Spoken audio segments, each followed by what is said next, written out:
Table में पिछले class में हमने मॉडर्न पीरियोडिक टेबल तक पढ़ा था और मॉडर्न पीरियोडिक टेबल में आपने मॉडर्न पीरियोडिक टेबल के फीचर्स वगैरह भी देखे थे। इस क्लास में हम लोग पीरियोडिक प्रॉपर्टीज़ की बात करने जा रहे हैं। तो आपका जो पहला पार्ट था पीरियोडिक टेबल, तो वो अपना फिनिश हो गया। पीरियोडिक टेबल में आपने लेवोइज़र के बाद फिर आपने डोब्रिनियर, फिर न्यूलैंड सॉक्टिव लॉ के बाद लोथर-मेयर प्लॉट और उसके बाद मेंडलीव और उसके बाद मोजलेज एक्सपेरिमेंट और उसके बाद फिर आपने मॉडर्न पीरियोडिक टेबल। तो मॉडर्न पीरियोडिक टेबल तक हमने यहाँ पे स्टडी किया। अब हम लोग बात करने वाले पीरियोडिक प्रॉपर्टीज़ की कि पीरियोडिक टेबल में कौन कौन सी ऐसी प्रॉपर्टीज़ हैं जो सर्टेन टाइम इंटरवल के बाद रिपीट होती हैं। तो नेक्स्ट अब हम लोग डिस्कस करने जा रहे हैं पीरियोडिक प्रॉपर्टीज़ की। देखो, अगर आपसे कोई पूछ ले कि व्हाट आर पीरियोडिक प्रॉपर्टीज़ या पीरियोडिक प्रॉपर्टी हम किसको बोलते हैं, तो पीरियोडिक प्रॉपर्टीज़ क्या हैं? ऐसी प्रॉपर्टीज़ जो जैसा अभी बताया मैंने, जो सर्टेन टाइम इंटरवल पे क्या हो, रिपीट हो। एक टाइम इंटरवल पे ऐसी प्रॉपर्टी जो रिपीट हो उसको हम लोग बोलेंगे पीरियोडिक प्रॉपर्टी। अब होता क्या है कि पीरियोडिक टेबल में जो चीज़ एक टाइम इंटरवल के बाद रिपीट करती है वो है इलेक्ट्रॉनिक कॉन्फ़िगरेशन। फॉर एग्जांपल, जैसे यहाँ पे अगर हम देखें, जैसे आपका नाइट्रोजन, ठीक, नाइट्रोजन के नीचे कौन है? फॉस्फोरस, आर्सेनिक, एंटीमनी और बिस्मथ, ठीक ना। जैसे ये अपने पास कुछ एलिमेंट्स हैं। अब यहाँ पे अगर देखा जाए तो नाइट्रोजन का जो कॉन्फ़िगरेशन है तो ये क्या है भाई? 1s2 2s2, लास्ट में क्या आता है? 2p3। सिमिलरली फॉस्फोरस का क्या हो जाएगा? 3p3, आर्सेनिक का 4p3, एंटीमनी का 5p3 और बिस्मथ का 6p3।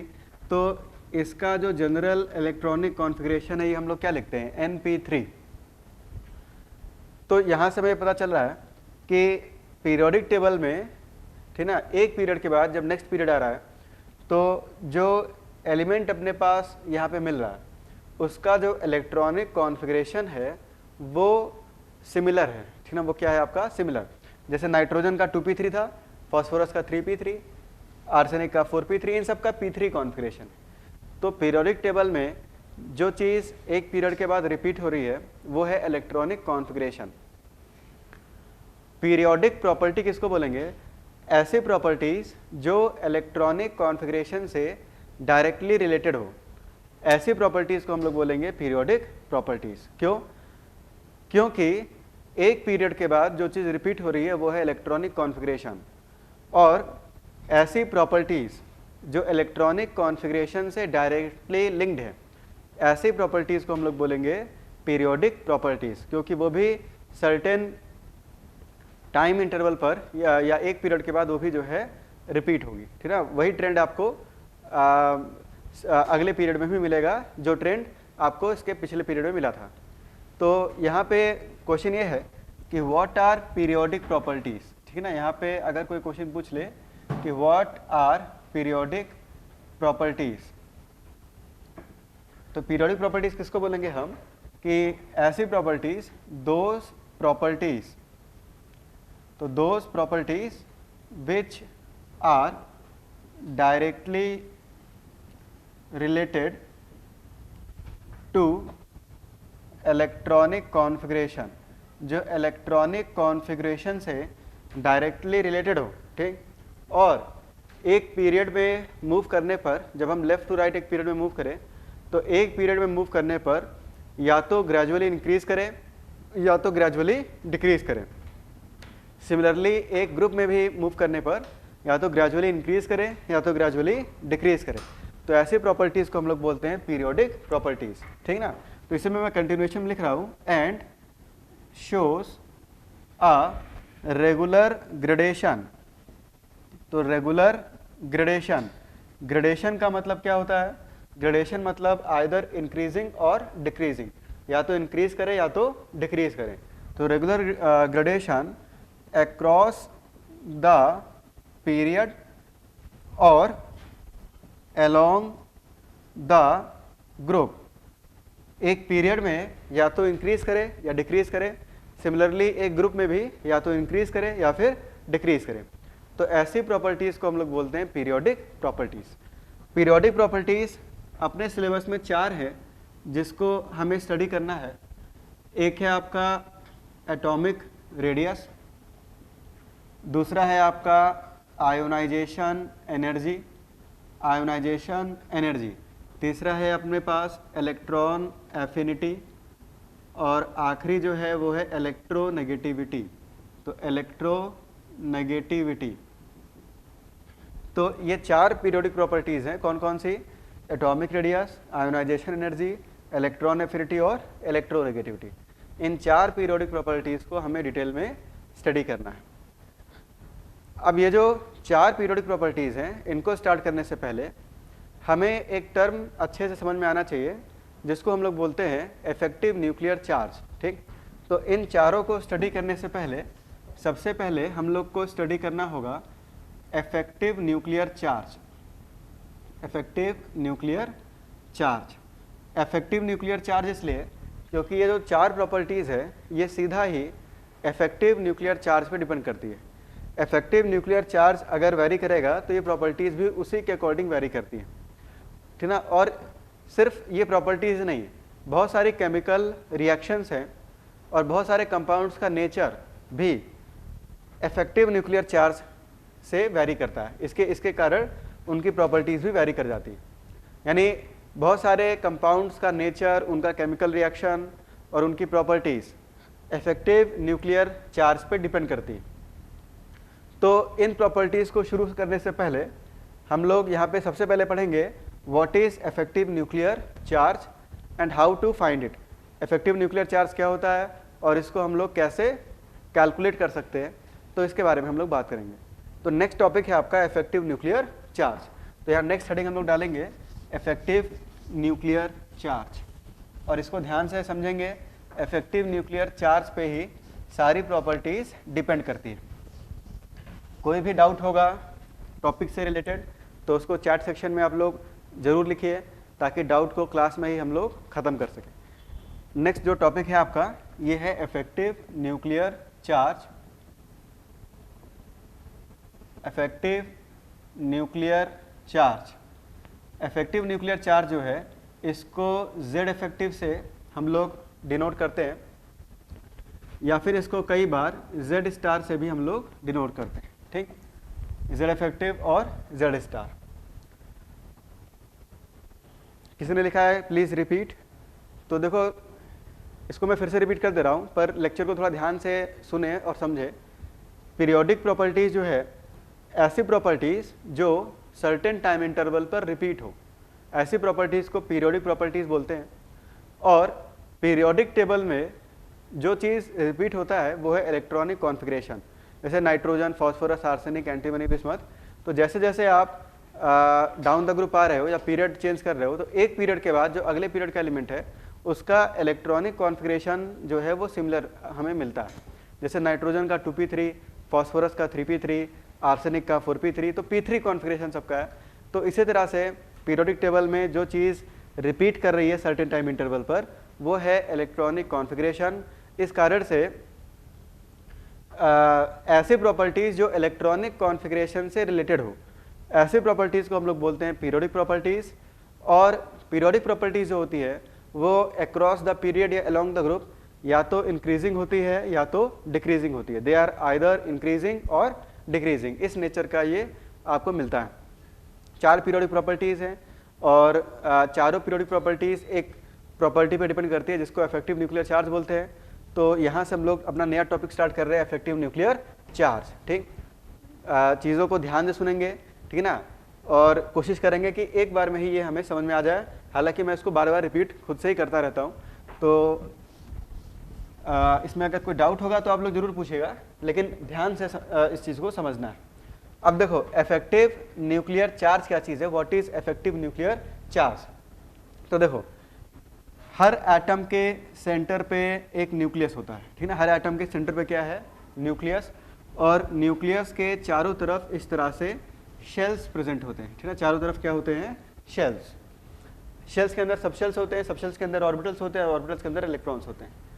अब ये जो है आपका, ये मान लिया वैलेंस शेल, और वैलेंस शेल में ये जो इलेक्ट्रॉन है ये आपका वैलेंस इलेक्ट्रॉन है। ये कौन सा इलेक्ट्रॉन है, वैलेंस इलेक्ट्रॉन। ये जो वैलेंस इलेक्ट्रॉन है इसको हम लोग बोल रहे हैं टेस्ट इलेक्ट्रॉन। इसको क्या बोलेंगे हम लोग? Test electron. टेस्ट इलेक्ट्रॉन इसलिए क्योंकि इस इलेक्ट्रॉन पे हम लोग एक्सपेरिमेंट करने जा रहे हैं, या इस इलेक्ट्रॉन पे हम लोग फोर्सेस को देखने जा रहे हैं, इसीलिए इस इलेक्ट्रॉन को हम लोग क्या बोलेंगे? Test electron. अब देखो मैं रिपीट कर देता हूँ, हर एटम के सेंटर पे क्या है? न्यूक्लियस है। न्यूक्लियस के चारों तरफ क्या है? शेल्स है। अच्छा, ये आपका वैलेंस शेल है। वैलेंस शेल का मतलब क्या होता है? आउटर मोस्ट शेल, सबसे बाहरी शेल जिसमें इलेक्ट्रॉन प्रेजेंट हो, उसको क्या बोलते हैं हम लोग? Valence shell. ठीक। और इसमें जो इलेक्ट्रॉन है ये आपका एक वैलेंस इलेक्ट्रॉन है, जिसको हम लोग क्या बोल रहे हैं? Test electron. मतलब इस पे हम लोग को फोर्सेस को एनालाइज करना है। अब देखो इस टेस्ट इलेक्ट्रॉन पे दो टाइप का फोर्स होता है। इस टेस्ट इलेक्ट्रॉन पे कितने टाइप के फोर्स होते हैं? दो। ये बताओ, मान लो इस एटम का जो एटॉमिक नंबर है वो है Z, ठीक है ना? इस एटम का एटॉमिक नंबर क्या है? Z। तो इसके न्यूक्लियस में प्रोटॉन्स की संख्या कितनी होगी? Z नंबर ऑफ प्रोटॉन्स इसके न्यूक्लियस में प्रेजेंट होंगे। ठीक। ये जो Z नंबर ऑफ प्रोटॉन्स है, भाई एटॉमिक नंबर Z का मतलब क्या हुआ? कि इसके न्यूक्लियस में प्रोटॉन्स कितने होंगे? Z। ठीक। तो इसमें Z नंबर ऑफ प्रोटॉन्स जो है वो प्रेजेंट है, और ये जो Z नंबर ऑफ प्रोटॉन्स है ये इस टेस्ट इलेक्ट्रॉन को अपनी तरफ क्या कर रहे हैं? अट्रैक्ट कर रहे हैं। तो यहाँ पे इस टेस्ट इलेक्ट्रॉन पे एक है force of attraction. Force of attraction किसके कारण है? तो यहाँ पे इस टेस्ट इलेक्ट्रॉन पे एक जो फोर्स है वो है आपका फोर्स ऑफ अट्रैक्शन। ठीक। और फोर्स ऑफ अट्रैक्शन है बाय द न्यूक्लियस, ठीक ना? By the nucleus. ये जो न्यूक्लियस है, ठीक ना, इसको इस तरह से बना दे, ये जो आपका न्यूक्लियस है, ये न्यूक्लियस में कितने प्रोटॉन है? Z। ठीक। और ये जो Z प्रोटॉन्स है ये इस इलेक्ट्रॉन को अपनी तरफ अट्रैक्ट कर रहे हैं, और इस इलेक्ट्रॉन को जो एक्सपीरियंस होगा वो ये एक्सपीरियंस होगा कि ये इलेक्ट्रॉन जो है Z नंबर ऑफ प्रोटॉन्स का चार्ज अपने ऊपर फील करेगा, या ये electron Z number of protons का चार्ज अपने ऊपर एक्सपीरियंस करेगा। ठीक। अच्छा, तो एक तो हो गया फोर्स ऑफ अट्रैक्शन। लेकिन ये बताओ कि जो इनर शेल्स हैं, ये शेल्स कौन से आपके? इनर शेल्स हैं। तो जो अपने पास इनर शेल है, तो इनर शेल में क्या प्रेजेंट है? तो इनर शेल में प्रेजेंट है इलेक्ट्रॉन्स। इनफैक्ट सेम शेल में भी कुछ इलेक्ट्रॉन्स प्रेजेंट हो सकते हैं। इलेक्ट्रॉन के बीच में कौन सा फोर्स होता है? तो इलेक्ट्रॉन के बीच में होता है फोर्स ऑफ रिपल्शन। तो यहाँ पे ये जो इलेक्ट्रॉन है, ये इलेक्ट्रॉन इस इलेक्ट्रॉन को बाहर की तरफ रिपेल करेंगे। तो यहाँ पे एक दूसरे टाइप का भी फोर्स है, वो है फोर्स ऑफ रिपल्शन। ठीक। कोई डाउट होगा तो पूछते चलेंगे।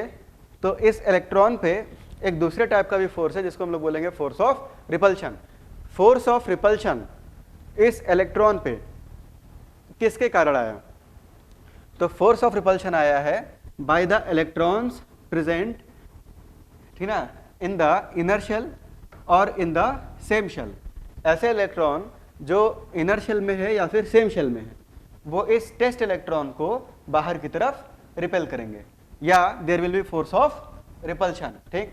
तो यहाँ पे एक दूसरे टाइप का भी फोर्स है जो कि है फोर्स ऑफ रिपल्शन।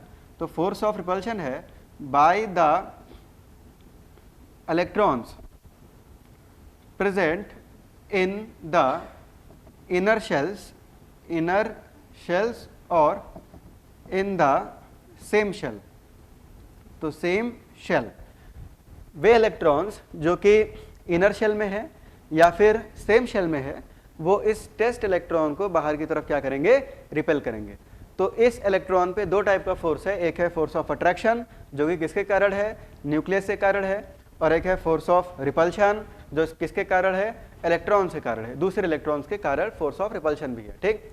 अब देखो होता क्या है कि अगर मान लो, सपोज करो कि ये जो इनर इलेक्ट्रॉन्स है, मान लो ये नहीं होते, ठीक ना, इनर इलेक्ट्रॉन्स अगर नहीं होते, तो ऐसे केस में क्या इस पे फोर्स ऑफ रिपल्शन लगता?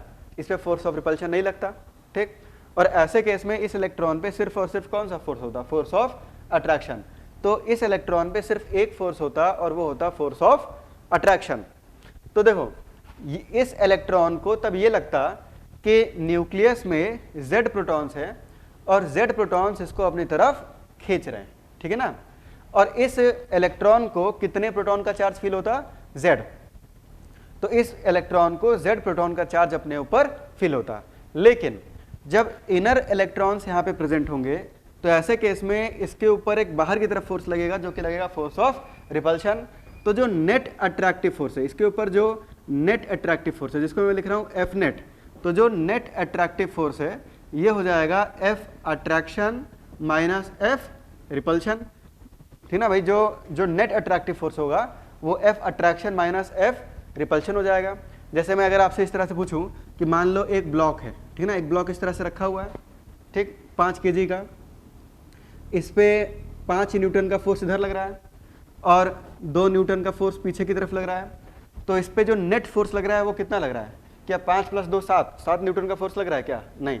यहाँ पे वेक्टर एडिशन होगा तो यहाँ पे 5 - 2 यानी कि नेट अट्रैक्टिव फोर्स जो है वो 3 न्यूटन का लग रहा है। कितने न्यूटन का लग रहा है, 3।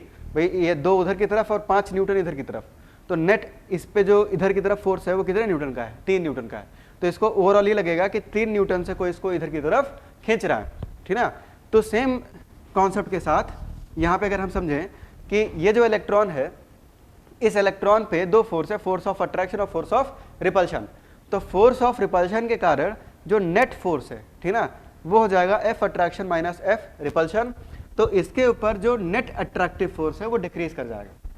और जब इस इलेक्ट्रॉन पे नेट अट्रैक्टिव फोर्स डिक्रीज कर जाएगा तो इस इलेक्ट्रॉन को ये लगेगा कि अब न्यूक्लियस में Z प्रोटॉन्स नहीं है, न्यूक्लियस में Z से कुछ कम प्रोटॉन्स हैं जो इसको अपनी तरफ खींच रहे हैं, ठीक ना, इसको अपनी तरफ क्या कर रहे हैं, खींच रहे हैं।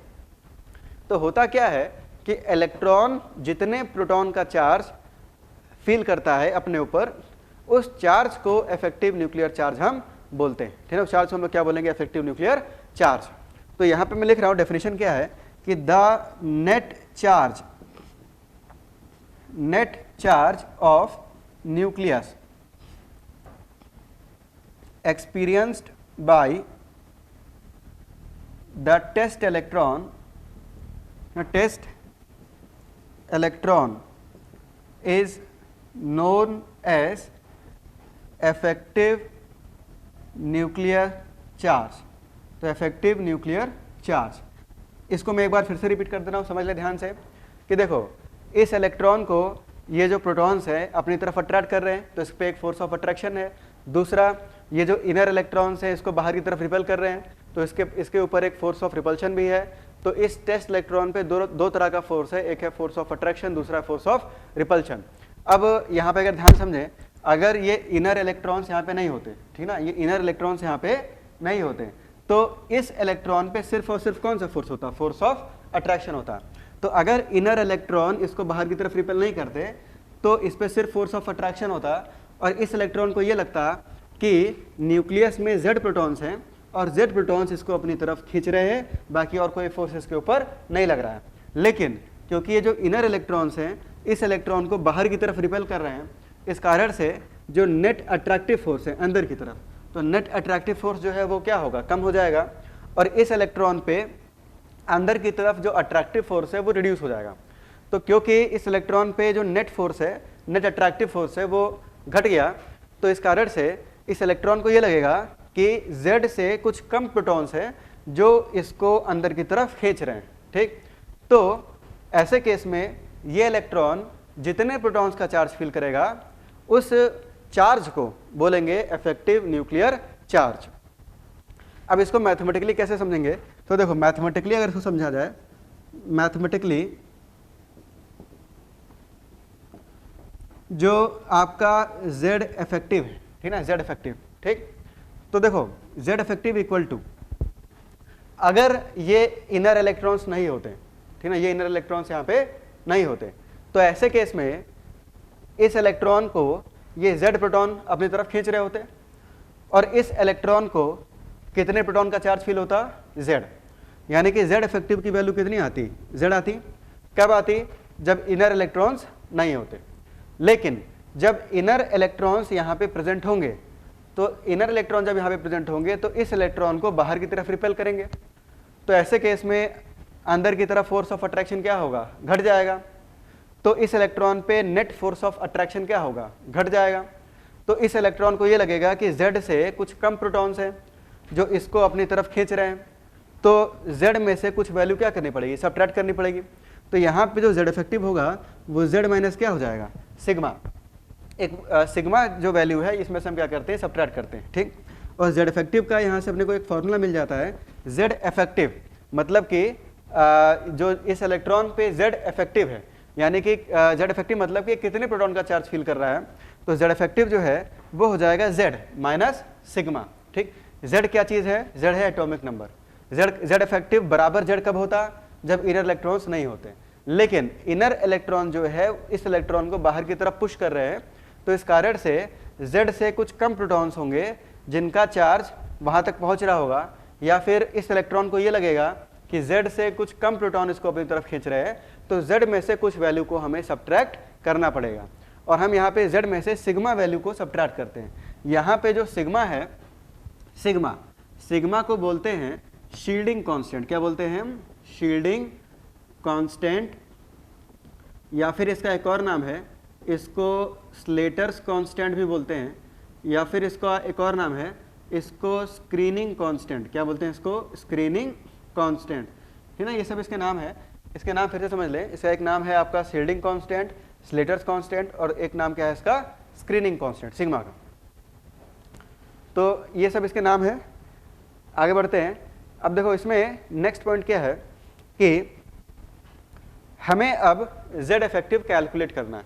जैसे इस किसी इलेक्ट्रॉन पे फाइंड करना है कि Z इफेक्टिव की वैल्यू क्या होगी, मतलब वो इलेक्ट्रॉन कितने प्रोटॉन का चार्ज, जो न्यूक्लियस में प्रोटॉन्स हैं, तो जो इलेक्ट्रॉन है आपका ये न्यूक्लियस के कितने प्रोटॉन का चार्ज फील कर रहा है, ये हमें अब कैलकुलेट करना है।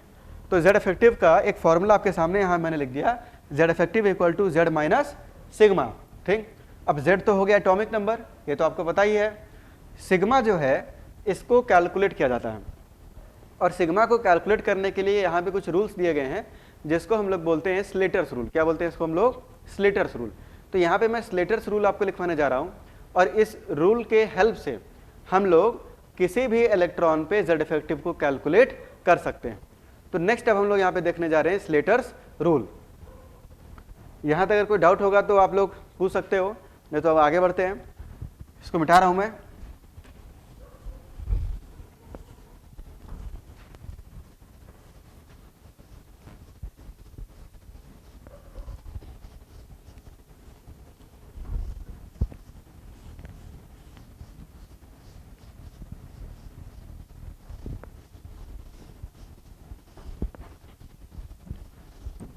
तो देखो नेक्स्ट है calculation of sigma, calculation of sigma bye Slater's rule.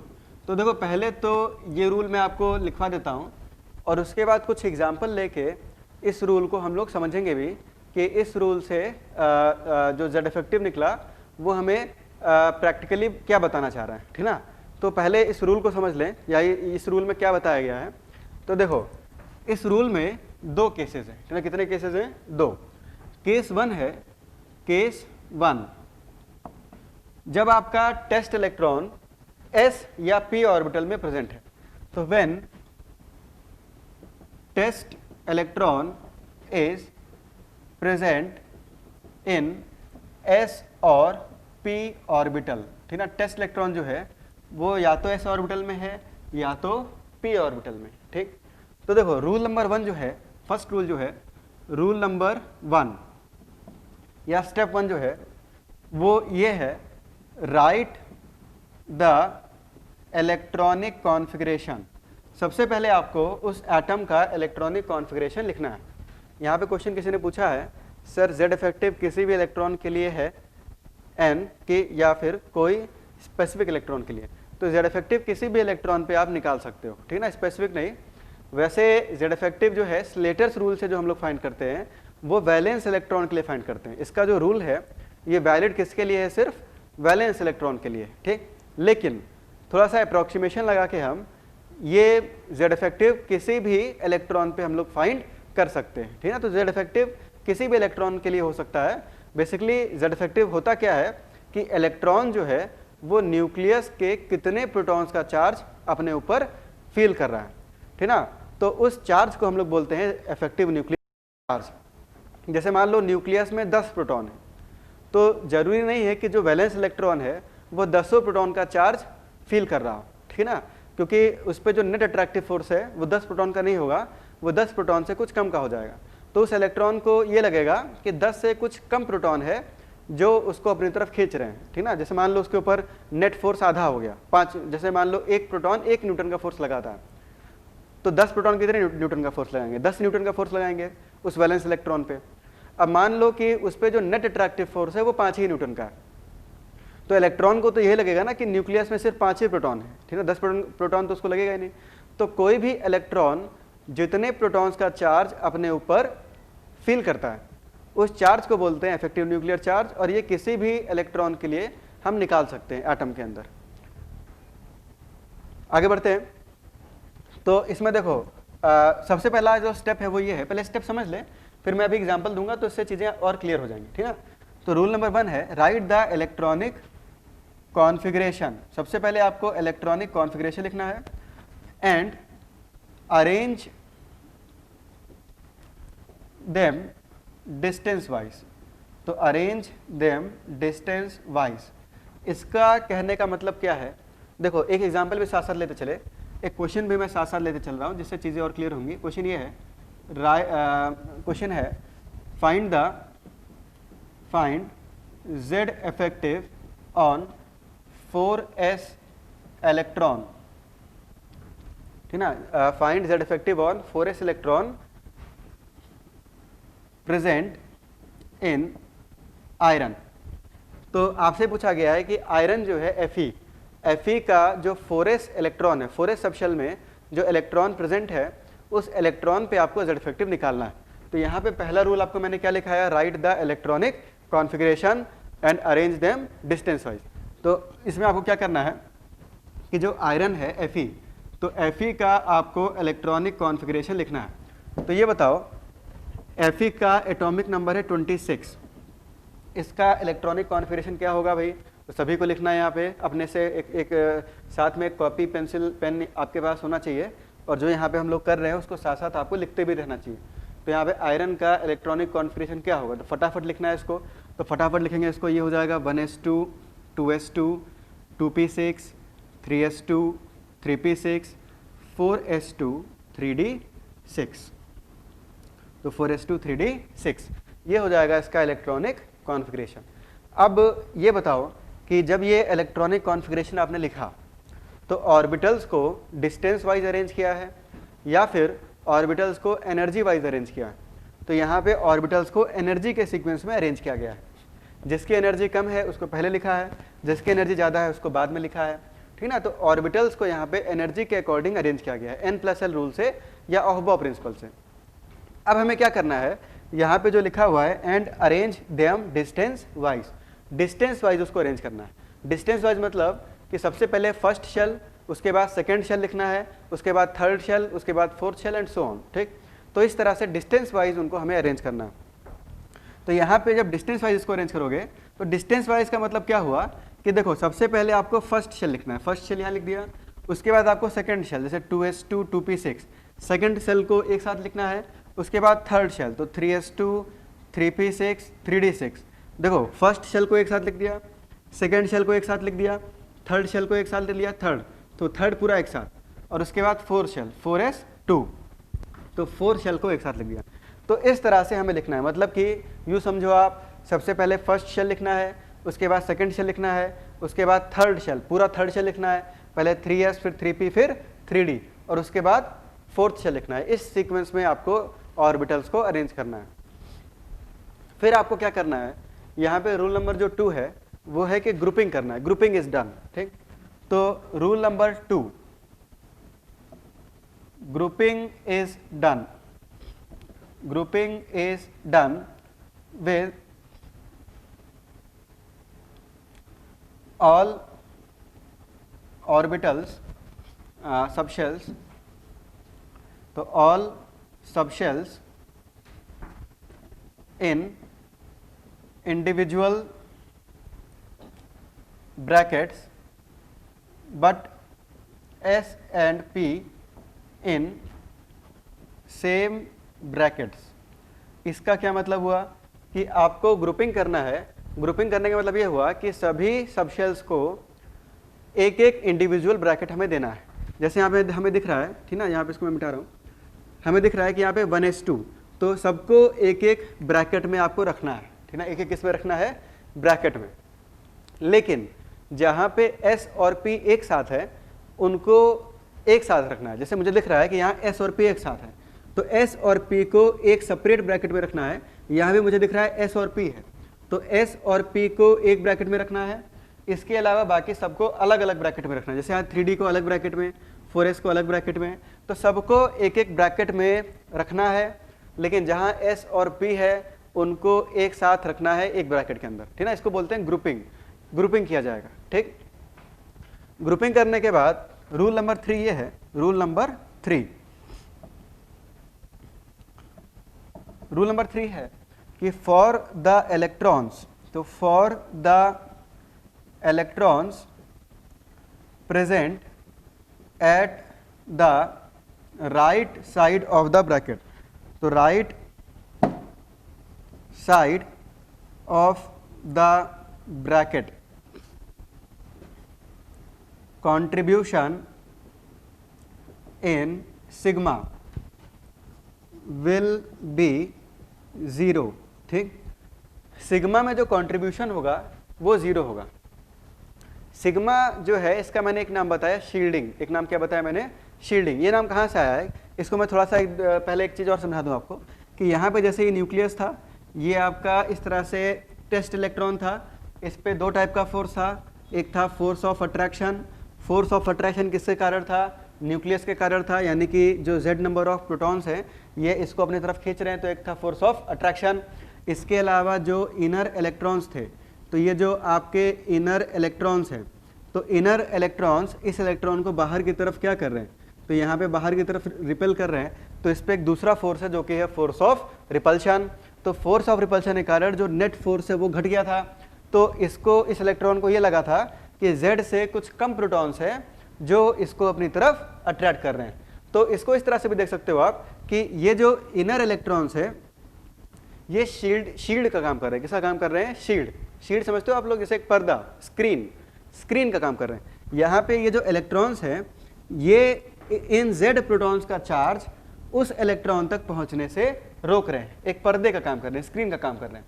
इसीलिए इसको स्क्रीनिंग इफेक्ट बोलते हैं। क्या बोलते हैं इसको, स्क्रीनिंग इफेक्ट, कि ये जो इलेक्ट्रॉन्स हैं ये एक स्क्रीन का काम कर रहे हैं या एक शील्ड का काम कर रहे हैं, और इन Z प्रोटॉन्स का चार्ज वहाँ तक पहुँचने से क्या कर रहे हैं, ये रोक रहे हैं।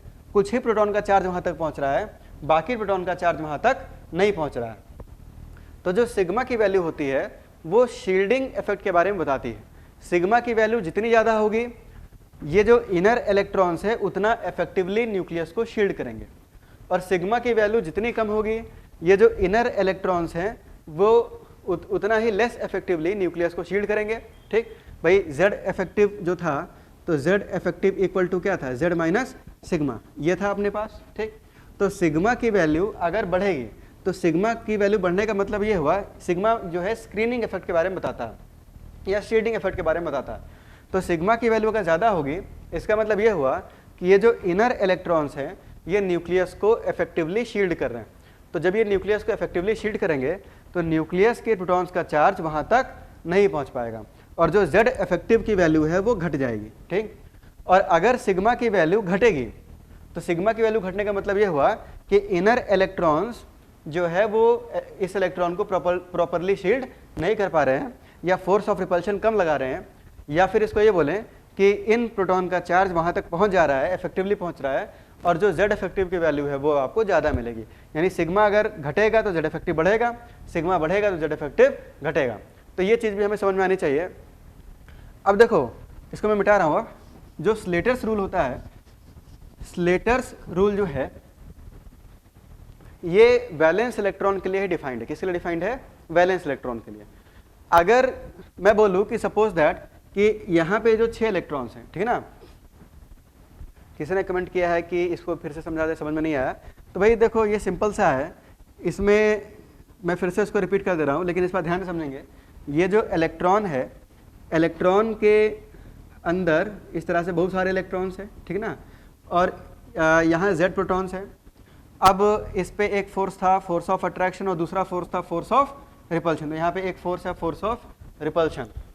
तो है क्या कि ये जो इनर इलेक्ट्रॉन्स है ये एक शील्ड का काम कर रहे हैं। कौन किसका काम कर रहे हैं? एक शील्ड का। शील्ड मतलब समझते हो आप लोग, एक पर्दा, जैसे एक स्क्रीन, यानी एक पर्दे का काम कर रहे हैं। तो यहाँ पे ये जो इलेक्ट्रॉन्स हैं, ठीक ना, ये इलेक्ट्रॉन्स इस न्यूक्लियस को शील्ड कर रहे हैं या फिर एक स्क्रीन बना रहे हैं, ठीक ना, और इसके प्रोटॉन का चार्ज वहाँ तक पहुँचने से रोक रहे हैं। इसीलिए जो सिग्मा है, सिग्मा का नाम क्या है? Shielding constant. सिग्मा की वैल्यू जितनी हाई होती है, इससे होता क्या है कि सिग्मा की वैल्यू बढ़ेगी। इसका मतलब कि ये जो इनर इलेक्ट्रॉन्स हैं ये इस इलेक्ट्रॉन को ज़्यादा रिपेल करेंगे, या दूसरे भाषा में बोलें कि ये जो इनर इलेक्ट्रॉन्स हैं ये न्यूक्लियस को ज़्यादा शील्ड करेंगे। तो न्यूक्लियस को ज़्यादा शील्ड करेंगे, ठीक ना, यानी कवर कर लेंगे इस तरह से। तो जब ये न्यूक्लियस को कवर कर लेंगे या शील्ड कर लेंगे या एक स्क्रीन बनाएंगे, तो इन प्रोटॉन का चार्ज वहाँ तक कम पहुँचेगा या नहीं पहुँच पाएगा। तो जो जेड इफेक्टिव है वो घट जाएगा। जेड इफेक्टिव का फॉर्मूला क्या था? Z minus sigma. तो सिग्मा की वैल्यू अगर बढ़ गई, तो सिग्मा की वैल्यू का बढ़ने का मतलब ये हुआ कि जो इनर इलेक्ट्रॉन्स हैं ये इस इलेक्ट्रॉन को ज़्यादा रिपेल कर रहे हैं, नेट अट्रैक्टिव फोर्स इस पर और कम हो रहा है। या इसको इस तरह से बोले, ये जो इनर इलेक्ट्रॉन्स हैं ये प्रॉपरली न्यूक्लियस को कवर कर रहे हैं या शील्ड कर रहे हैं, और न्यूक्लियस के प्रोटॉन्स का चार्ज वहाँ तक प्रॉपरली नहीं पहुँच पा रहा है। और जो जेड इफेक्टिव की वैल्यू है वो क्या हो रही है? वो आपको कम मिलेगी। भाई इनका जब चार्ज वहाँ तक नहीं पहुँचेगा तो जेड इफेक्टिव की वैल्यू आपको कम मिलेगी।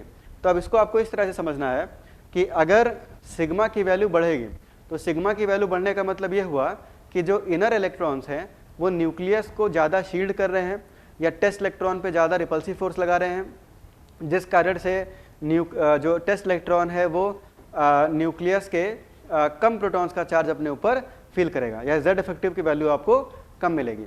और अगर सिग्मा की वैल्यू कम है तो सिग्मा की वैल्यू कम मतलब अगर पुअर शील्डिंग है, यानी शील्डिंग अच्छी नहीं हो रही है, तो जो आपका टेस्ट इलेक्ट्रॉन है इस पे जो जेड इफेक्टिव की वैल्यू होगी ये बढ़ जाएगी। मैथमेटिकली भी दिख रहा है, सिग्मा की वैल्यू बढ़ेगी, जेड इफेक्टिव की वैल्यू घटेगी।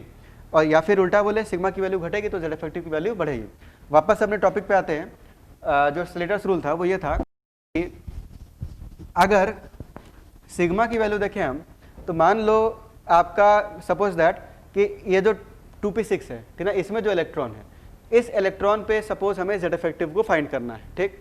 तो इस इलेक्ट्रॉन पे अगर जेड इफेक्टिव फाइंड करना है तो इसके राइट साइड में जितने इलेक्ट्रॉन्स हैं सबका सिग्मा में कंट्रीब्यूशन क्या मानेंगे? 0 मानेंगे, क्योंकि जो आपका इलेक्ट्रॉन है, इनर इलेक्ट्रॉन या सेम शेल में जो इलेक्ट्रॉन्स हैं वो ही शील्डिंग में पार्टिसिपेट करेंगे या उस इलेक्ट्रॉन को शील्ड करेंगे, उसके जो बाहर के इलेक्ट्रॉन्स हैं वो न्यूक्लियस को शील्ड नहीं कर पाएंगे, ठीक है ना। तो ये एक अजम्पशन यहाँ लिया गया है कि जैसे मान लो यहाँ पे सपोज ये इलेक्ट्रॉन है, ठीक, तो ये इलेक्ट्रॉन है और यहाँ पे इनर इलेक्ट्रॉन्स भी प्रेजेंट है और बाहर भी कुछ इलेक्ट्रॉन्स प्रेजेंट है।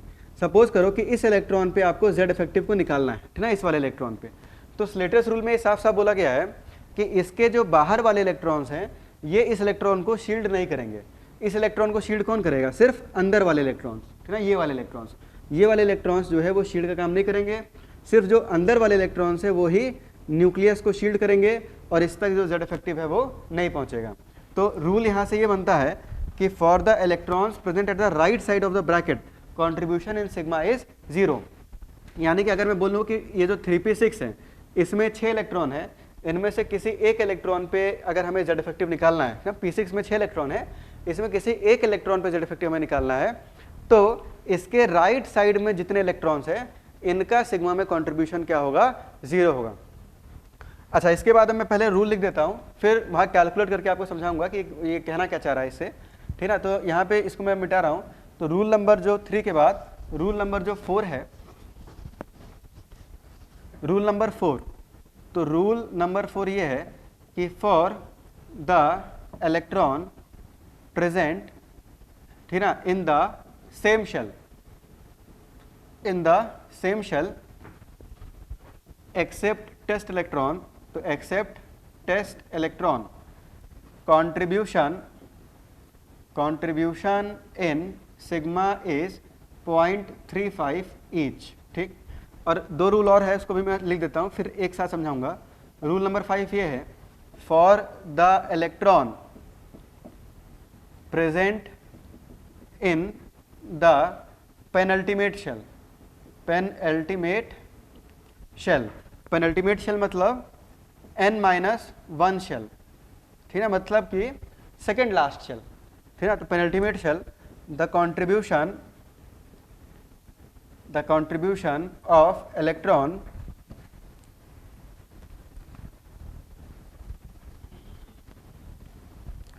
इन सिग्मा इज 0.85 ईच, ठीक।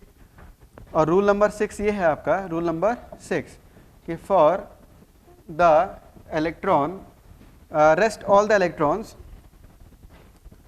rest all the inner electron have contribution of 1.0 each, ठीक। बाकी सबका जो कंट्रीब्यूशन है ये 1.0 ईच है। अब इसको समझिए कहना क्या चाह रहा है कि देखो, सबसे पहले आपने आयरन का इलेक्ट्रॉनिक कॉन्फिगरेशन लिख लिया, और इलेक्ट्रॉनिक कॉन्फिगरेशन को लिखने के बाद आपने उनको डिस्टेंस वाइज जो है अरेंज कर लिया, इस तरह से डिस्टेंस वाइज अरेंज कर लिया। डिस्टेंस वाइज अरेंज करने के बाद आपने ग्रुपिंग कर दी, तो ग्रुपिंग में इंडिविजुअली सबको ब्रैकेट दे दिया, बस एस और पी को एक साथ हमें ब्रैकेट में रखना है, तो उसको एक साथ ब्रैकेट में रख दिया। अब यहाँ पे क्वेश्चन में पूछा गया है find Z effective on 4s electron, तो find Z effective on 4s electron present in Fe। तो यहाँ मुझे दिख रहा है कि 4s में 2 इलेक्ट्रॉन है, कितने इलेक्ट्रॉन है? 2 इलेक्ट्रॉन है। इन 2 इलेक्ट्रॉन में से किसी एक को टेस्ट इलेक्ट्रॉन बना दिया गया, ठीक है। इन 2 इलेक्ट्रॉन्स में किसी एक को हमने क्या बना दिया? टेस्ट इलेक्ट्रॉन, ठीक। उस टेस्ट इलेक्ट्रॉन पे हमें जेड इफेक्टिव को फाइंड करना है। तो यहाँ पे सबसे पहले आपको निकालना होगा सिग्मा, तो सिग्मा हमें निकालना होगा, तो यहाँ स्लेटर्स रूल लगाएंगे। तो यहाँ पे रूल नंबर जो आपका 3 था वो ये था कि इस इलेक्ट्रॉन के राइट साइड में अगर कोई इलेक्ट्रॉन होगा तो उसका कॉन्ट्रीब्यूशन 0 होगा, तो इसके राइट साइड में तो कोई इलेक्ट्रॉन है ही नहीं, तो वो रूल तो अपना गया। इसके बाद रूल नंबर 4 जो है, तो रूल नंबर 4 ये बोलता है कि सेम शेल में जो इलेक्ट्रॉन प्रेजेंट है टेस्ट इलेक्ट्रॉन को छोड़कर, उनका कंट्रीब्यूशन सिग्मा में 0.35 होगा, ठीक है। इस लेटर्स द्वारा दिया गया है, इस रूल को हमें याद रखना है। तो यहाँ पे अपने पास 4s2 में 2 इलेक्ट्रॉन है, सेम शेल मतलब कि 4th शेल, भाई जो टेस्ट इलेक्ट्रॉन था वो 4th शेल में था ना, तो यहाँ पे एक हो गया टेस्ट इलेक्ट्रॉन, और टेस्ट इलेक्ट्रॉन को छोड़कर कितने इलेक्ट्रॉन बचे? एक।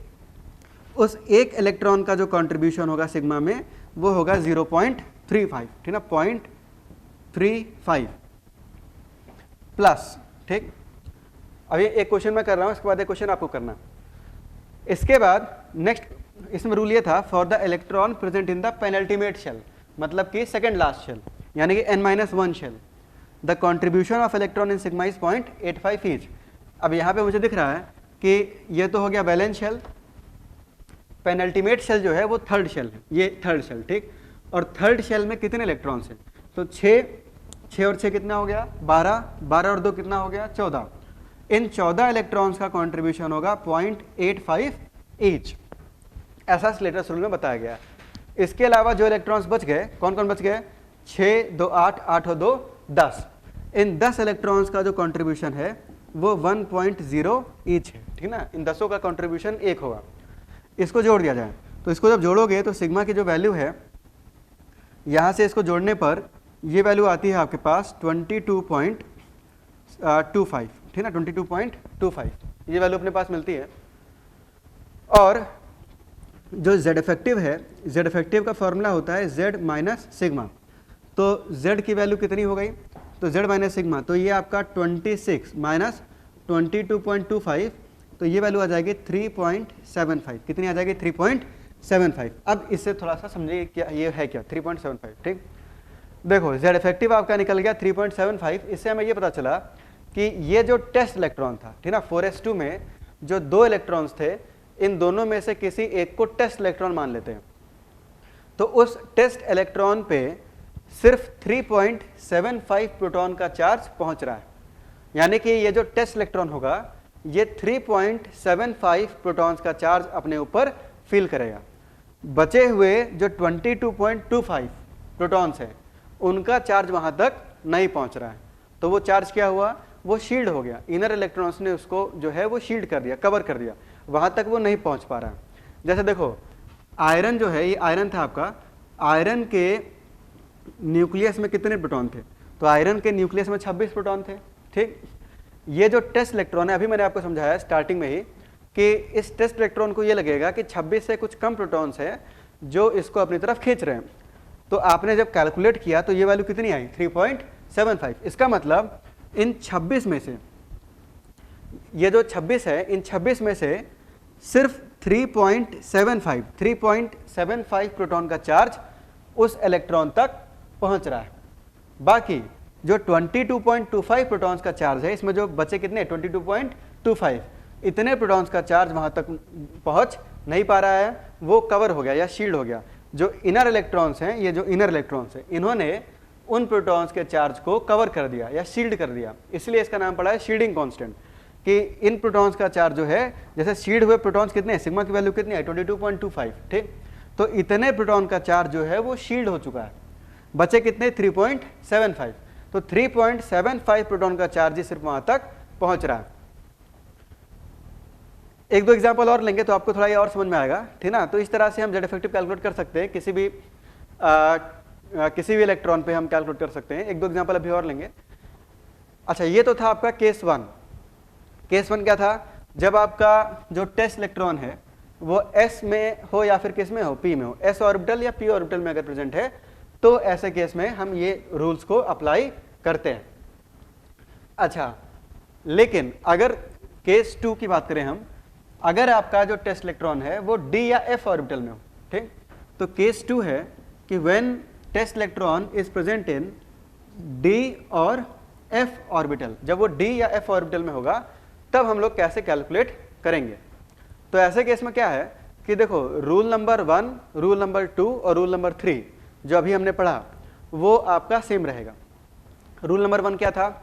Right the electronic configuration. सपना है डॉक्टर बनने का, तो ये सपना पूरा करेगा बायोम इंस्टीट्यूट। आज ही ज्वाइन करें Biome, Nagratoli, Shivpuri, Tilban colony, Ranchi. Rule number 2 क्या था? तो रूल नंबर 2 ये था कि आपको यहाँ पे सबसे पहले ग्रुपिंग करना है, और ग्रुपिंग करने के लिए जो सबशेल्स हैं उसको इंडिविजुअली अलॉट करना है, और S और P जो है उसको एक सबशेल में आपको रखना है। तो ये आपका हो गया रूल नंबर 2। और रूल नंबर 3 क्या है? तो रूल नंबर 3 था कि for the electron present at the right side of the bracket, अगर राइट साइड में अगर कोई इलेक्ट्रॉन प्रेजेंट है तो उसका कॉन्ट्रीब्यूशन क्या मानना है? आपको 0 मानना है, ठीक ना। तो ये 3 रूल सेम रहेंगे, रूल 1, रूल 2, रूल 3 जो है वो सेम रहेगा। किसी ने क्वेश्चन पूछा सर पेनल्टीमेट में n उसको ही लेंगे n जिसमें जेड इफेक्टिव निकालना है। हाँ, n उसी को लेना है या सेम शेल उसी को लेना है जिसमें जेड इफेक्टिव निकालना है, और उससे एक पहले वाला जो शेल है उसको हम लोग बोलेंगे पेनल्टीमेट शेल। पेनल्टीमेट मतलब सेकंड लास्ट, ठीक। अब देखो, rule number 1, rule number 2, rule number 3 जो है वो आपका सेम रहेगा। रूल नंबर 4 जो है, ठीक ना, वो आपका यहाँ पे डिफरेंट होगा। तो rule number 1, rule number 2 and rule number 3 ये जो है आपका ये सेम होगा, ठीक है। Rule 1, rule 2, rule 3, this 3 rules will be same. Rule number 4 जो है वो डिफरेंट होगा, और रूल नंबर 4 क्या होगा? For the electron present in the same bracket. यहाँ पे एक चीज नोटिस करना, यहाँ मैंने लिखा है ब्रैकेट, वहां लिखा था शेल, वहां क्या लिखा था? इन द सेम शेल, और यहाँ क्या लिखा है मैंने? सेम ब्रैकेट, ठीक। Contribution in sigma will be 0.35 each, ठीक। और लास्ट रूल है रूल नंबर 5, ये है आपका रेस्ट ऑल इलेक्ट्रॉन्स। तो rest all electrons have contribution of 1.0 each. बाकी सबका जो कंट्रीब्यूशन होगा ये 1.0 होगा ईच। इसको एक एग्जांपल समझते हैं। तो यहाँ पे एक नया क्वेश्चन ले रहा हूं मैं।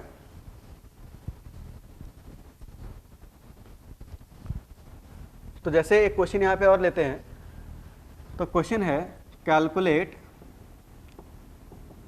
Z effective on 3D electrons या 3D electron in iron. Iron ही ले रहे हैं हम लोग, ठीक ना। और आयरन का जो 3D इलेक्ट्रॉन है उस पर जेड इफेक्टिव आपको निकालना है। तो सबसे पहले आपको यहाँ पे क्या करना है, आपको इलेक्ट्रॉनिक कॉन्फ़िगरेशन यहाँ पे लिखना है। तो ये जो आयरन है Fe, इसका एटॉमिक नंबर है 26, इसका इलेक्ट्रॉनिक कॉन्फ़िगरेशन होगा 1s2 2s2 2p6 3s2 3p6 4s2 3d6, ये इसका इलेक्ट्रॉनिक कॉन्फ़िगरेशन हो जाएगा।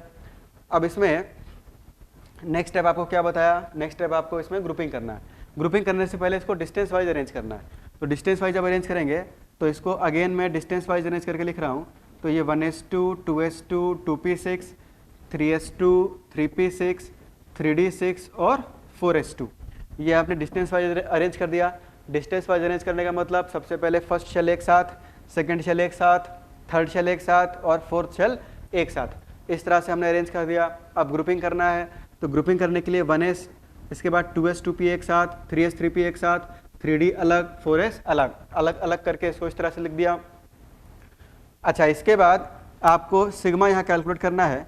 तो ये बताओ क्वेश्चन में आपसे सिग्मा जो निकालने के लिए बोला गया है, तो सिग्मा किस में निकालना है, 3D।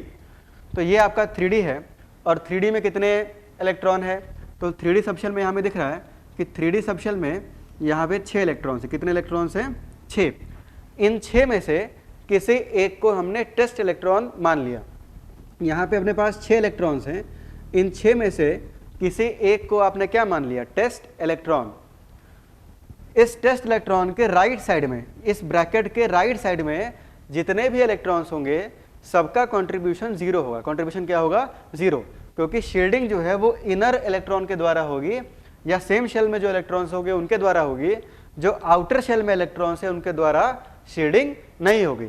तो इन दो इलेक्ट्रॉन्स का जो शील्डिंग इफेक्ट है इस इलेक्ट्रॉन पे वो 0 होगा। वो क्या होगा, 0। तो हमारे लिए जो है ये खत्म हो गया, ठीक है। इन इलेक्ट्रॉन्स का इस पे कोई इफेक्ट नहीं पड़ेगा, ठीक है। ये इलेक्ट्रॉन्स इसको शील्ड नहीं करेंगे। आगे बढ़ते हैं। नेक्स्ट रूल जो है रूल नंबर 4। तो रूल नंबर 4 ये था, for the electron present in the same bracket except test electron. भाई टेस्ट इलेक्ट्रॉन को छोड़कर, ठीक है, यहाँ लिख दे रहा हूँ एक्सेप्ट टेस्ट इलेक्ट्रॉन। तो टेस्ट इलेक्ट्रॉन को छोड़कर जो सेम ब्रैकेट में इलेक्ट्रॉन्स हैं उनका कंट्रीब्यूशन सिग्मा में कितना होगा, 0.35 ईच। तो यहाँ पे मुझे दिख रहा है कि इस ब्रैकेट में 3D में 6 इलेक्ट्रॉन है, इसमें एक हो गया टेस्ट इलेक्ट्रॉन, बचे कितने इलेक्ट्रॉन, 5। इन 5 का सिग्मा में कंट्रीब्यूशन होगा 0.35, ठीक, ईच। इसके बाद रेस्ट ऑल द इलेक्ट्रॉन्स, ठीक ना, यहाँ जो रूल नंबर 5 है, rest all the electrons have contribution of 1.0 each. इसके बाद जितने इलेक्ट्रॉन बच गए, यहाँ जितने इलेक्ट्रॉन बच गए कौन कितने हो गए, 6 और 2 8, 8 और 6 14, 14 और 2 16, 16 और 2 18। इन 18 इलेक्ट्रॉन्स का जो कंट्रीब्यूशन है ये 1.0 ईच होगा। फिर से समझ लें, यहाँ आपको क्वेश्चन में 3D इलेक्ट्रॉन्स पर जेड इफेक्टिव निकालना था। 3D में 6 इलेक्ट्रॉन है, इन 6 में एक टेस्ट इलेक्ट्रॉन ले लिया, बचे कितने इलेक्ट्रॉन, 5। तो सेम ब्रैकेट में 5 इलेक्ट्रॉन बच गए, इन 5 का कंट्रीब्यूशन कितना होगा, 0.35 होगा। इसके अलावा जितने इनर इलेक्ट्रॉन्स बच गए इन सभी इलेक्ट्रॉन्स का कंट्रीब्यूशन होगा 1.0 ईच। कितने इलेक्ट्रॉन बच गए, 18। इन 18 का कंट्रीब्यूशन कितना होगा, 1। इसको जोड़ दिया जाए तो इसको जोड़ोगे तो ये वैल्यू आएगी 19.75। जेड इफेक्टिव की वैल्यू क्या होती है, जेड माइनस सिग्मा।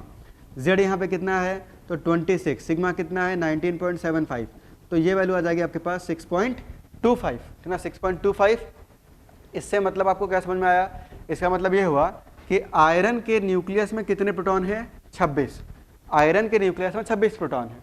इन 26 में से 6.25, इन 26 में से ये जो 26 है इसमें से 6.25 प्रोटॉन का चार्ज इस इलेक्ट्रॉन तक पहुंच रहा है, ठीक है। जैसे 3D6 है तो यहाँ पे एक टेस्ट इलेक्ट्रॉन लिया, तो 3D में 6 इलेक्ट्रॉन, इनमें से कोई भी एक टेस्ट इलेक्ट्रॉन ले ले तो उस इलेक्ट्रॉन पे सिर्फ 6.25 प्रोटॉन का चार्ज ही पहुंच रहा है।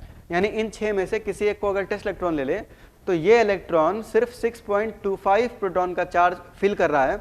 बाकी जो 19.75 प्रोटॉन्स का चार्ज है वो वहां तक नहीं पहुंच रहा है, उसको इनर इलेक्ट्रॉन्स ने रोक दिया है या शील्ड कर लिया है, ठीक है ना, या वो रिपल्सिव फोर्स में जा चुका है, ठीक है ना, क्योंकि एक अट्रैक्टिव फोर्स था, एक रिपल्सिव फोर्स था। तो रिपल्सिव फोर्स जो है वो अट्रैक्टिव फोर्स को कुछ एक्सटेंट तक न्यूट्रलाइज कर देगा। तो इसीलिए इन 26 में से सिर्फ 6.25 प्रोटॉन का चार्ज वहाँ तक पहुँचेगा, बाकी प्रोटॉन का चार्ज जो है वो ख़त्म हो जाएगा या वो नहीं यहाँ पे पहुँचेगा। अब मैं यहाँ पे आपको एक होमवर्क भी दे रहा हूँ। आपका होमवर्क क्या है कि पीरियोडिक टेबल का एक असाइनमेंट आपको मिला होगा PDF के फॉर्मेट में, ठीक। उसको आज जाके आपको खोलना है और उसमें एक हेडिंग है इफेक्टिव न्यूक्लियर चार्ज। तो इफेक्टिव न्यूक्लियर चार्ज में इसी तरह के कुछ क्वेश्चंस दिए हुए हैं। उन क्वेश्चंस में आपको जेड इफेक्टिव कैलकुलेट करना है और आपको स्लेटर्स रूल लगाना है। तो स्लेटर्स रूल लगा के जेड इफेक्टिव आपको कैलकुलेट करना है। उसको आज ही जाकर घर जाकर इसी तरह के कुछ और एग्जांपल हैं उसको कैलकुलेट करेंगे और उसमें कोई डाउट आएगा तो उसको पूछेंगे भी व्हाट्सएप के थ्रू। और जब उसको आप सॉल्व करोगे तो आपको ये चीज़ें और क्लियर होंगी और थोड़ा सा इसमें आपको कमांड भी आएगा, ठीक ना, कि रूल्स को यूज़ कैसे करना है, ठीक। तो इस तरह से हम लोग किसी भी इलेक्ट्रॉन पे जेड इफेक्टिव फाइंड कर सकते हैं। दो केस थे। पहला केस था जब इलेक्ट्रॉन आपका s या p ऑर्बिटल में है, दूसरा केस था जब आपका इलेक्ट्रॉन d या फिर f ऑर्बिटल में प्रेजेंट है। अब नेक्स्ट बात करते हैं कि periodic variation of Z effective. Z effective जो है वो किस तरह से वेरी करता है अक्रॉस द पीरियड या अलोंग द ग्रुप। तो यहाँ पे नेक्स्ट बात करने वाले हम लोग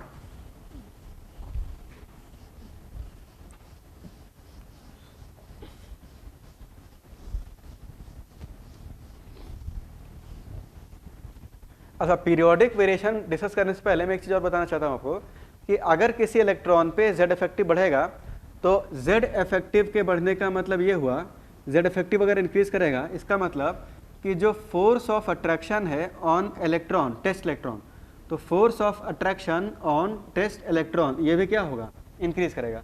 क्योंकि अगर किसी इलेक्ट्रॉन पे, मान लो किसी इलेक्ट्रॉन पे आपने जेड इफेक्टिव निकाला और जेड इफेक्टिव की वैल्यू ज़्यादा निकल गई, तो इसका मतलब क्या हुआ कि वो ज़्यादा प्रोटॉन का चार्ज फील कर रहा है। तो जिस इलेक्ट्रॉन पे जेड इफेक्टिव की वैल्यू ज़्यादा होगी वो इलेक्ट्रॉन मोर स्ट्रांगली अट्रैक्टेड होगा टुवर्ड द न्यूक्लियस, और जिस इलेक्ट्रॉन पे जेड इफेक्टिव की वैल्यू कम होगी वो कम प्रोटॉन का चार्ज फील करेगा।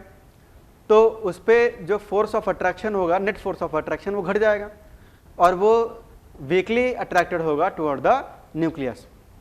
तो हम ये बोल सकते हैं कि अगर किसी इलेक्ट्रॉन पे जेड इफेक्टिव की वैल्यू ज़्यादा है, इससे आपको समझ में क्या आया, जेड इफेक्टिव की वैल्यू ज़्यादा मतलब कि वो ज़्यादा प्रोटॉन का चार्ज फील कर रहा है, यानी कि it is more strongly attracted toward the nucleus, ठीक।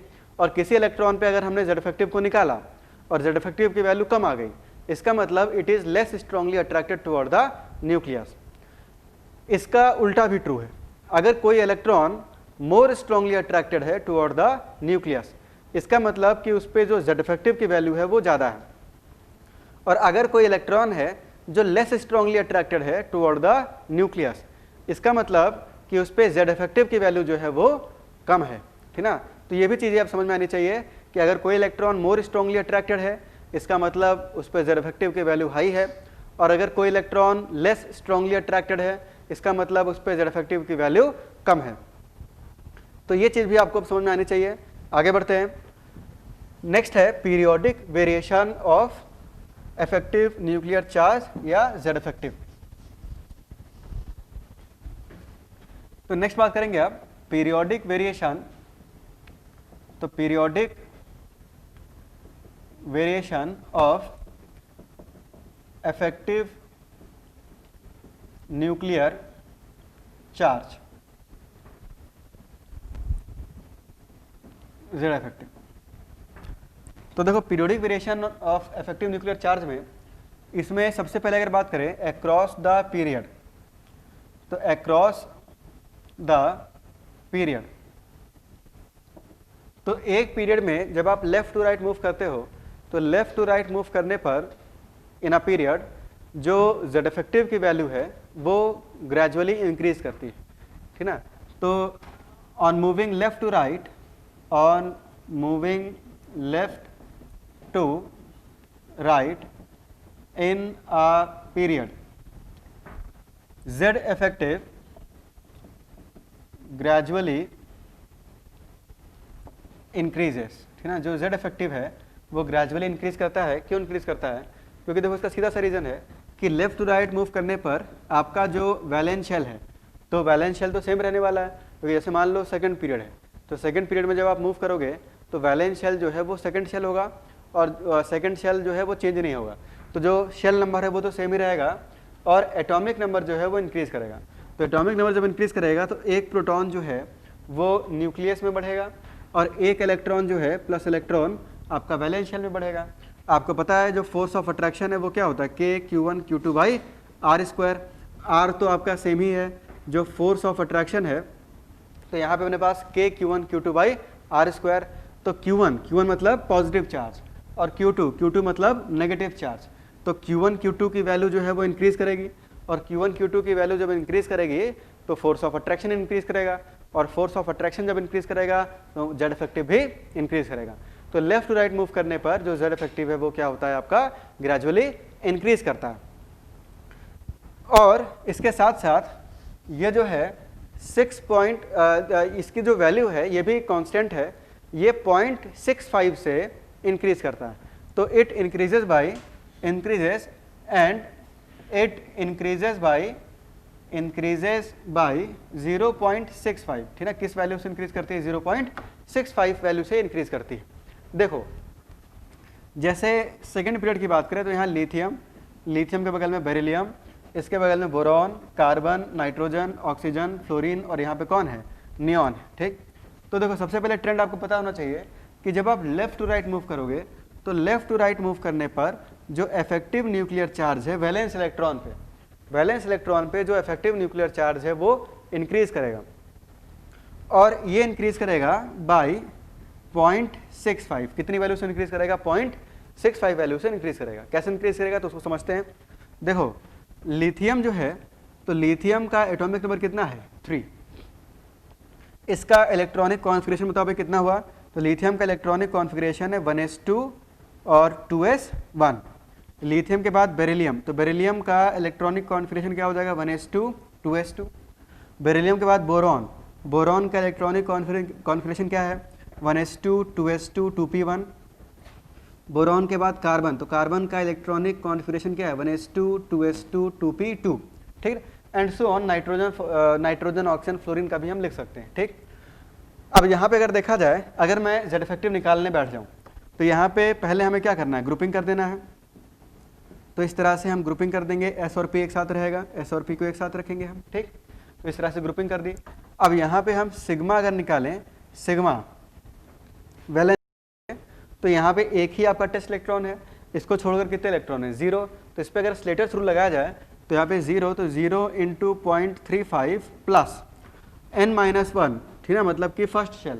तो इसमें कितने इलेक्ट्रॉन्स है, 2। तो इन 2 का कंट्रीब्यूशन कितना हो जाएगा, 0.85। अभी लिखवाया था ना कि अगर इलेक्ट्रॉन s या p ऑर्बिटल में है तो जो सेम शेल में है उनका कंट्रीब्यूशन होगा 0.35 और जो पेनल्टीमेट शेल में है यानी कि n-1 शेल में है उनका कंट्रीब्यूशन होगा 0.85।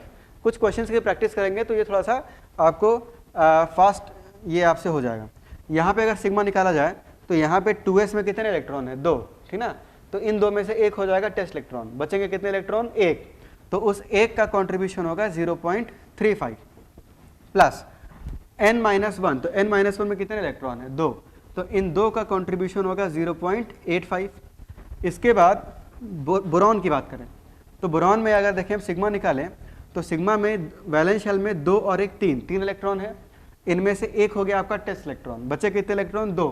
तो इन 2 का कंट्रीब्यूशन होगा 0.35 प्लस n-1 मतलब कि फर्स्ट शेल, इसमें 2 इलेक्ट्रॉन है, इन 2 का कंट्रीब्यूशन होगा 2 × 0.85।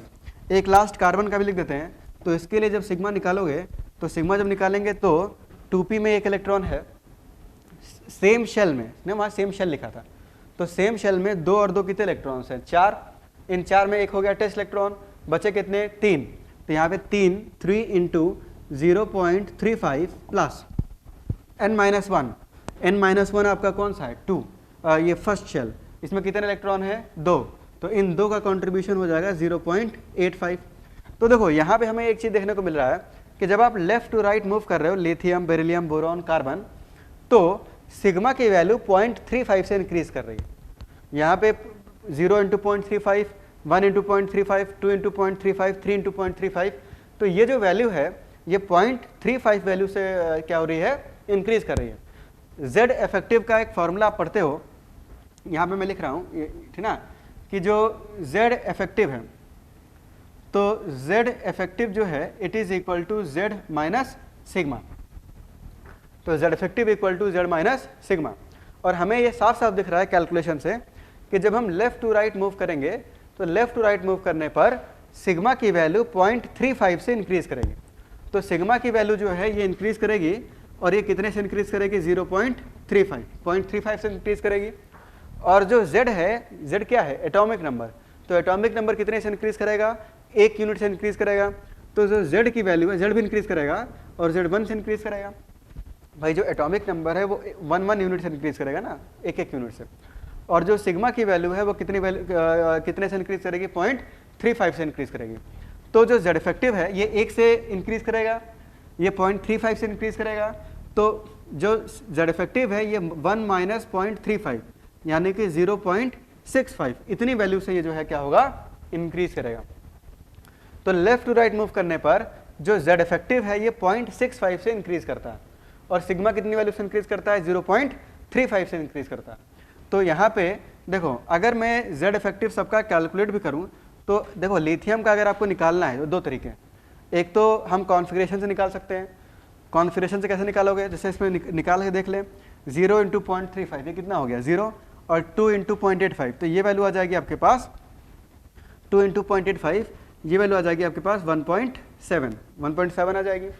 लिथियम के लिए अगर हम Z इफेक्टिव निकालें तो जो Z इफेक्टिव है वो होता है Z माइनस सिग्मा। Z की वैल्यू कितनी है, 3, माइनस सिग्मा आपने कितना निकाला, 1.7, तो 3 माइनस 1.7 तो ये वैल्यू कितनी आ गई, 1.3। तो लिथियम पे जो Z इफेक्टिव है वो कितना होगा, 1.3। अब जैसे बेरिलियम पे आपको Z इफेक्टिव निकालना है तो यहाँ 2 तरीके हैं। एक तो आप इसका कॉन्फ़िगरेशन लिख के सिग्मा निकाल सकते हो, और सिग्मा निकाल के आप क्या करो, Z effective equal to Z minus sigma, तो वहाँ से भी निकाल सकते हैं। दूसरा तरीका क्या है कि हमें ये पता है कि लेफ्ट टू राइट मूव करने पर जो Z इफेक्टिव है ये 0.65 वैल्यू से इंक्रीज करता है। तो यहाँ पे इसका हमें पता है, ये अभी निकाला आपने 1.3, तो बेरिलियम का कितना हो जाएगा, इसमें 0.65 ऐड कर देना है, तो ये जो वैल्यू है आपकी ये हो जाएगी 1.95। ठीक, फिर अगर कोई पूछ ले बोरॉन का कितना होगा तो इसमें 0.65 और ऐड कर देंगे, तो ये अपना जो है बोरॉन का आ जाएगा। इस तरह से 0.65 ऐड करते चले जाएंगे। तो अब काम की चीज़ क्या है, आपको जो पता होना चाहिए कि लेफ़्ट टू राइट मूव करने पर एक पीरियड में जो Z इफेक्टिव है वो इंक्रीज करता है, और कितनी वैल्यू से इंक्रीज करता है, ये 0.65, ठीक है, 0.65 वैल्यू से ये आपका जो Z इफेक्टिव है वो इंक्रीज करता है। ये चीज़ काम की है, और ये पीरियोडिक प्रॉपर्टीज़ में हमें काफ़ी बार ये मिलेगा, जिसमें हम सीधा बोलेंगे कि ये प्रॉपर्टी इसलिए बढ़ रही है क्योंकि Z इफेक्टिव बढ़ रहा है, और Z इफेक्टिव कितने से बढ़ रहा है, 0.65 से बढ़ रहा है। अब आते हैं टॉप टू बॉटम। तो देखो, टॉप टू बॉटम जब एक पीरियड, एक ग्रुप में जब हम लोग मूव करते हैं, तो ग्रुप में जब आप मूव करते हो सेकेंड, तो सेकेंड है अलोंग द ग्रुप। तो ये इतना इंपॉर्टेंट नहीं है, लेकिन फिर भी अगर कोई ट्रेंड पूछ ले तो आपको ट्रेंड पता होना चाहिए। तो ट्रेंड क्या है कि जब आप टॉप टू बॉटम एक ग्रुप में मूव करते हो तो जो Z इफेक्टिव है तो Z इफेक्टिव पहले इंक्रीज करता है, अप टू थर्ड पीरियड ये इंक्रीज करता है, और थर्ड पीरियड के बाद एक कांस्टेंट हो जाता है। तो on moving top to bottom, तो on moving top to bottom in a group, एक ग्रुप में जब आप टॉप टू बॉटम मूव करते हो तो ऐसे केस में जो आपका Z इफेक्टिव है, Z इफेक्टिव फर्स्ट इंक्रीजेस, पहले इंक्रीज करता है, and then decreases, first increases and then remains constant, decreases नहीं, पहले इंक्रीज करेगा फिर कांस्टेंट हो जाता है, first increases and then remains constant, फिर ये जो है आपका कांस्टेंट रहता है। फॉर एग्जांपल, एक एग्जांपल लेके इसको यहाँ कंक्लूड कर रहा हूँ मैं। जैसे एक एग्जांपल लें,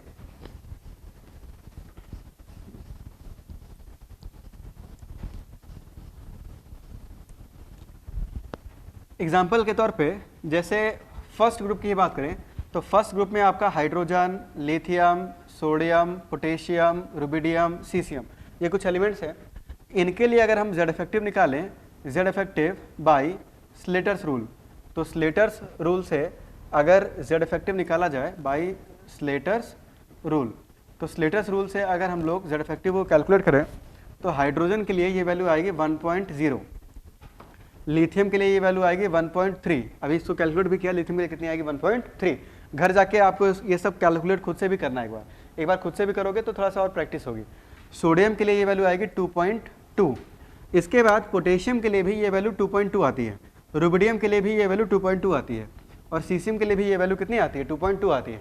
यानी कि कैलकुलेशन से हमें पता देखने को मिल रहा है कि पहले तो ये स्लाइटली इंक्रीज करती है, जो जेड इफेक्टिव की वैल्यू है वो स्लाइटली क्या होती है, इंक्रीज करती है अप टू थर्ड पीरियड, और उसके बाद ये जो वैल्यू है ये कांस्टेंट हो जा रही है 2.2, 2.2, 2.2 और 2.2।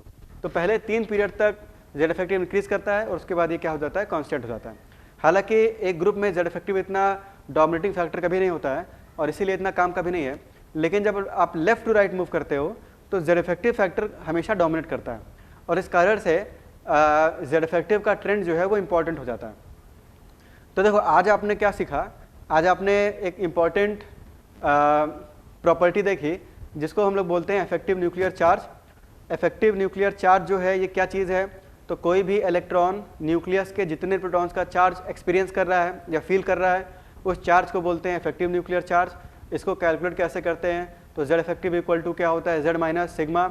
सिग्मा को क्या बोलते हैं, शील्डिंग कांस्टेंट या स्लिटर्स कांस्टेंट। सिग्मा की वैल्यू जितनी ज़्यादा होती है इनर इलेक्ट्रॉन्स न्यूक्लियस को उतना ज़्यादा शील्ड करते हैं, और जो टेस्ट इलेक्ट्रॉन है उस पर जेड इफेक्टिव की वैल्यू उतनी कम हो जाती है। सिग्मा को कैलकुलेट कैसे करते हैं, तो सिग्मा को कैलकुलेट करने के लिए आपको मैंने स्लेटर्स रूल बताया। स्लेटर्स रूल में 2 केस देखे आपने, केस 1 और केस 2। केस 1 था जब इलेक्ट्रॉन आपका एस या पी ऑर्बिटल में है, और केस 2 था जब आपका इलेक्ट्रॉन डी या एफ ऑर्बिटल में है। किसी भी इलेक्ट्रॉन पे अगर जेड इफेक्टिव ज़्यादा होगा इसका मतलब वो ज़्यादा प्रोटॉन का चार्ज फील कर रहा है, और वो जो इलेक्ट्रॉन होगा वो न्यूक्लियस की तरफ स्ट्रांगली अट्रैक्टेड होगा। और अगर किसी इलेक्ट्रॉन पे जेड इफेक्टिव की वैल्यू कम है इसका मतलब कि उस पे वो कम प्रोटॉन्स का चार्ज फील कर रहा है और न्यूक्लियस के टुवर्ड वो लेस स्ट्रांगली अट्रैक्टेड है। इसके बाद आपने पीरियोडिक वेरिएशन देखा। पीरियोडिक वेरिएशन में आपने ये देखा कि लेफ्ट टू राइट मूव करने पर जेड इफेक्टिव हमेशा बढ़ेगा, और ये कितनी वैल्यू से बढ़ेगा, तो 0.65। और फिर आपने यहाँ देखा टॉप टू बॉटम, तो टॉप टू बॉटम मूव करने पर जेड इफेक्टिव पहले 3 पीरियड तक तो बढ़ता है और उसके बाद ये कांस्टेंट हो जाता है। ठीक है ना, इसको कैलकुलेट भी कर सकते हैं। आपका जो होमवर्क है आज के लिए, तो होमवर्क ये है कि आपको जो असाइनमेंट मिला है पीरियोडिक टेबल का, तो पीरियोडिक टेबल के असाइनमेंट में इफेक्टिव न्यूक्लियर चार्ज जो टॉपिक है वहाँ तक के सारे क्वेश्चन आपको करने हैं। क्वांटम नंबर, पीरियोडिक टेबल और जो इफेक्टिव न्यूक्लियर चार्ज, यानी कि एटॉमिक रेडियस के पहले तक के सारे क्वेश्चन आपको सॉल्व करने हैं। और अगर कोई डाउट आता है तो उसको आपको पूछना है, और उसको जो है आप लोग व्हाट्सएप के थ्रू ग्रुप में या पर्सनली मुझे पूछ सकते हो। आज की क्लास को यहीं पे ख़त्म करते हैं। नेक्स्ट क्लास में हम लोग एटॉमिक रेडियस से शुरू करेंगे। तो आज के लिए इतना ही, थैंक यू।